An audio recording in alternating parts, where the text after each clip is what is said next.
ဖုံးကြီးကြောင့်နှစ်ကြောင်းရှိသောရွာဒီရွာတွင်တနေ့တွင်ထိုရွာမှတကားတယောက်သည်မိမိမိမနှင့်ရန်ဖြစ်စိတ်ဆိုး၍တင်ကန်းဝစ်ပေရန်တောင်ကြောင်ဖုံးဤထံတွားရောက်လျှောက်ထားလေသည်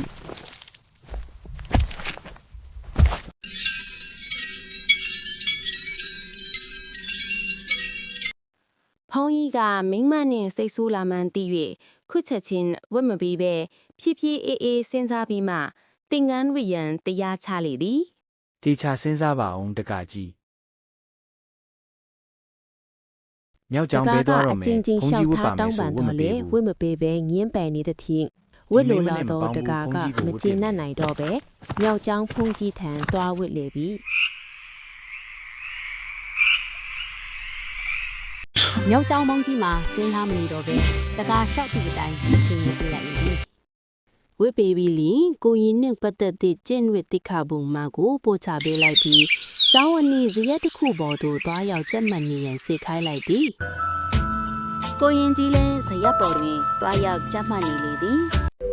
အိမ်တွင်ကြံရစ်တော်မင်းမာကစိတ်ဆိုးပြီးလိကျောင်းသို့လိုက်လာလေတော့သည်ဟေးဝိုင်းဘီကျောင်းသို့ရောက်ပြီးတင်ကန်းဝတ်နေပြီးတော့မိမိယောက်ျားကိုရင်ကြီးကိုဇရက်တစ်ခုပေါ်တွင်တွေ့ရသောကြောင့်စိတ်မကောင်းစွာဖြင့်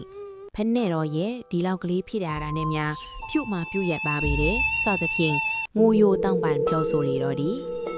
ထိုအခါကိုရင်ကြီးလည်းစိတ်ဆိုးပြေ၍တတိယသည်မိမိအလင်းစလိုတင်ကန်းဝတ်ခြင်းအမောက်ကိုနောင်တရလျက်မိအည်များစီးကြလာသည်ကိုတင်ကန်းနှင့်တုံရင်တောင်ကျောင်းပုံကြီးစဉ်းစားသေးတယ်မြောက်ကျောင်းပုံကြီးလုံးလုံးမစဉ်းစားဘူးဟုငိုတန်ပါကြီးညင်ပြော၍လူဝစ်လဲပြီးသူ့မိန်းမနှင့်အတူအိမ်သို့ပြန်လိုက်သွားလေသည်မြောက်ကျောင်းပုံကြီးများဆင်းကိုမစဉ်းစားဘူးတကယ်ပဲ